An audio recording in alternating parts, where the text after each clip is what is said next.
ഈ മൂപ്പാന്ന് പറഞ്ഞാൽ ശരിക്ക് അതിനൊരു സ്റ്റോറി എങ്ങനെയാന്ന് വെച്ച് കഴിഞ്ഞാൽ ഞങ്ങൾ എഗ് മിൽക്കാണ് കൊടുക്കുന്നത്. ഈ എഗ്ഗിന്റെ മുട്ടയുടെ മൂയും പാലിന്റെ പായും.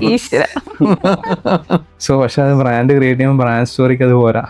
അപ്പൊ നമ്മള് മമ്മീന്റെ MUയും പപ്പേന്റെ PAയും ആക്കി. അതാണ് മൂപ്പയുടെ സ്റ്റോറി. മാസങ്ങൾ എടുത്തിട്ട് ബ്രാൻഡിന് പേരിടാൻ പറ്റുന്നില്ല. ഇതൊക്കെ സർക്കംസ്റ്റാൻസസ് ആണ്. നിങ്ങൾ കുറെ ആൾക്കാരുണ്ടോ? ഞാൻ അത് ഒറ്റയ്ക്കേ ഉള്ളൂ. How big is your team? Like എത്ര ആൾക്കാരുണ്ട്? ഒരുപാട് പേരുണ്ട്. ബട്ട് മെയിൻ സ്ട്രീമിൽ കമ്പനിയിൽ 10-15 പേരുണ്ട്. കമ്പനിയായിട്ട് അസോസിയേറ്റ്, കമ്പനിയുടെ പ്രൊഡക്ഷനിലും കമ്പനിയിൽ ഡയറക്ട്ലി അസോസിയേറ്റ് ചെയ്ത് 10-12 പേരേ ഉള്ളൂ. പുറത്ത് വേറെ കുറെ പേരുണ്ട്. ഇൻഡയറക്ട്ലി ആൻഡ് ഡയറക്ട്ലി ആയിട്ടുള്ള ഒരുപാട് പേര് വർക്ക് ചെയ്യുന്നത്. R&Dനെ പറ്റിയിട്ടാണ് എനിക്ക് അറിയേണ്ടത്. R&Dനെ പറ്റി ചോദിക്കരുത്. നമ്മൾ വിയേർഡ് ഐഡിയാസിനെ നമ്മൾ പ്രൊമോട്ട് ചെയ്യുന്നത്. ഞാൻ പറഞ്ഞു ഞാൻ ഫുഡ് ടെക്നോളജിസ്റ്റ് അല്ല. അതുകൊണ്ട് എപ്പോഴെങ്കിലും തോന്നിയോ? പിന്നെ ഇല്ല, ഇന്ന് വരെ തോന്നിയിട്ടില്ല. കാര്യം എന്താ പറയുക, ഇപ്പം ഞാൻ സിവിൽ എഞ്ചിനീയറിംഗ് പഠിച്ചു കഴിഞ്ഞാൽ എനിക്ക് അതിൻ്റെ പ്രോസ് ആൻഡ് കോൺസ് അറിയാം. അപ്പോൾ ഇങ്ങനെ ചെയ്യാൻ പോകുമ്പോൾ ഞാൻ അതാ പഠിച്ചത്. അപ്പോൾ എനിക്ക് ഇങ്ങനെ ഇത്ര ഇഞ്ചിൻ്റെ ബീം ചെയ്ത് കഴിഞ്ഞാൽ ഇത് പ്രശ്നമാണ്.